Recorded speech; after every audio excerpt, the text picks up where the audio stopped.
Today's video is sponsored by NordPass. What's going on, guys? Welcome back to another iOS beta 6 video, and now we have beta 6. So as you can see, I've been updated to iOS 14 beta 6, which is amazing. I've been waiting for like 40 minutes for everything to be downloaded and everything. So as usual, this will be available on the iPad as well. Now there's a few changes that Apple fixed in this update, but before we jump into that, let's just take a quick word from today's sponsor. Now, if you're like me and you always forget your passwords, or you're tired of clicking the reset my password button, then you should check out today's sponsor, NordPass. NordPass gets rid of all the fuss around password. It autofills forms, remembers an unlimited number of passwords, and even generates complex ones for you. So don't be that person that uses the same password for everything, because it's not safe. NordPass also recognizes suspicious websites so you don't accidentally reveal your sensitive information, and you can stay safe online.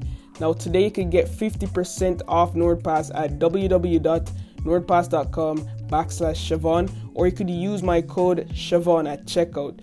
The main two changes that a lot of people wanted to see happen was Instagram stories. You couldn't post on your Instagram story, so if you wanted to post on your Instagram story, it would show a black image. But now if we go into Instagram and we post a story, you can see that that's now fixed right here. So if I could now post this image. Make sure you guys go ahead and follow me on Instagram, by the way, right here. Let's get it, let's go.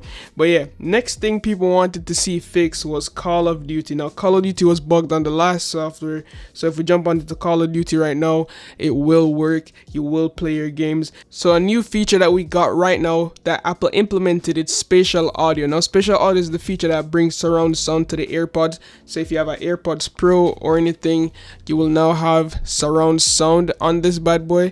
So that's pretty cool. So in order to make sure this is enabled, you'd have to go into settings, accessibility, then search for AirPods.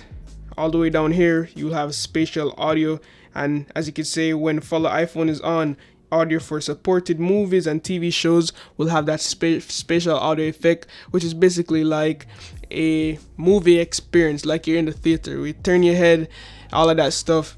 But yeah, that's basically everything that I've found that is new and relevant, and things that I think you guys might want to know. If I find anything else, make sure you follow me on social. That's where I'll be updating everything. Also, I think the wallpapers were supposed to get this new blur feature, so let me see. But I heard of this new blur feature that's coming to the wallpapers, so you could see your widgets clearer and all of that stuff. But so far, guys, that's everything you guys need to know. Of course, everything is snappy. All apps load really fast, so you guys don't have to worry about that. But as I mentioned, if there's anything new, make sure you follow me on socials so you know any updates that I find along the way. So yeah, as always, guys, love, peace, and tweaks. Signing out.